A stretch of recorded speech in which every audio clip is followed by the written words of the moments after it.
ನಮಸ್ತೆ ವೀಕ್ಷಕರೇ.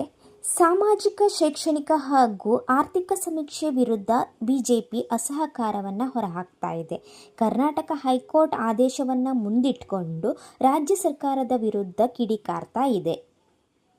ಸಮೀಕ್ಷೆ ಟೈಮಲ್ಲಿ ಪ್ರೆಷರ್ ಹಾಕಿದರೆ, ಮಾಹಿತಿ ಕೊಡಿ ಅಂತ ಪ್ರೆಷರ್ ಹಾಕಿದರೆ ಮಾಹಿತಿಯನ್ನು ಕೊಡಬೇಡಿ, ಕೊಟ್ಟರೆ ನಿಮ್ಮ ರೇಷನ್ ಕಾರ್ಡ್ ರದ್ದಾಗುತ್ತೆ ಅಂತ ವಿಪಕ್ಷ ನಾಯಕ ಆರ್ ಅಶೋಕ್ ಜನರಿಗೆ ಕರೆಯನ್ನು ಕೊಟ್ಟಿದ್ದಾರೆ.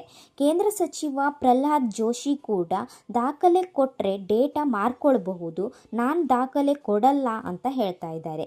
ಸಮೀಕ್ಷೆಯನ್ನು ಬಹಿಷ್ಕರಿಸುತ್ತೇನೆ ಅಂತ ಸಂಸದ ತೇಜಸ್ವಿ ಸೂರ್ಯ ಅವರು ಹೇಳ್ತಾ ಇದ್ದಾರೆ. ಹಾಗಾದರೆ ಆರ್ ಅಶೋಕ್ ಹೇಳಿದಂತೆ ಸಮೀಕ್ಷೆ ವೇಳೆ ಮಾಹಿತಿಯನ್ನು ಕೊಟ್ಟರೆ ರೇಷನ್ ಕಾರ್ಡ್ ರದ್ದಾಗುತ್ತಾ? ಈ ಬಗ್ಗೆ ರಾಜ್ಯ ಸರ್ಕಾರ ಏನು ಸ್ಪಷ್ಟನೆಯನ್ನು ತಿಳಿಸಿದೆ ಅನ್ನೋದನ್ನು ನಾನು ನಿಮಗೆ ತಿಳಿಸ್ತೇನೆ. ಅದಕ್ಕೂ ಮುನ್ನ ನಮ್ಮ ಚಾನಲನ್ನು ಈವರೆಗೂ ನೀವು ಸಬ್ಸ್ಕ್ರೈಬ್ ಮಾಡ್ಕೊಂಡಿಲ್ಲ ಅಂದರೆ ಈಗಲೇ ಸಬ್ಸ್ಕ್ರೈಬ್ ಮಾಡಿಕೊಳ್ಳಿ. ಸಮೀಕ್ಷೆ ವೇಳೆ ಮಾಹಿತಿಯನ್ನು ನೀಡಿದರೆ ರೇಷನ್ ಕಾರ್ಡ್ ರದ್ದಾಗುತ್ತಾ ಇಲ್ವಾ ಅನ್ನುವುದರ ಬಗ್ಗೆ ಗೃಹ ಸಚಿವ ಪರಮೇಶ್ವರ್ ಅವರು ಸ್ಪಷ್ಟನೆಯನ್ನು ನೀಡಿದ್ದಾರೆ. ದೇಶದಲ್ಲಿ ಅಧಿಕೃತವಾಗಿ ಜನಸಂಖ್ಯೆ ಎಷ್ಟಿದೆ ಹಾಗೂ ಅವರ ಸ್ಥಿತಿಗತಿಗಳೇನು ಅನ್ನುವುದರ ಬಗ್ಗೆ ತಿಳ್ಕೊಳ್ಳೋದಕ್ಕೆ ಈ ಸಮೀಕ್ಷೆ ನಡೀತಾ ಇದೆ ಹೊರತು ರೇಷನ್ ಕಾರ್ಡ್ ರದ್ದಾಗೋದಕ್ಕೂ ಸಮೀಕ್ಷೆಗೂ ಯಾವುದೇ ಸಂಬಂಧವಿಲ್ಲ ಅಂತ ಹೇಳಿದ್ದಾರೆ.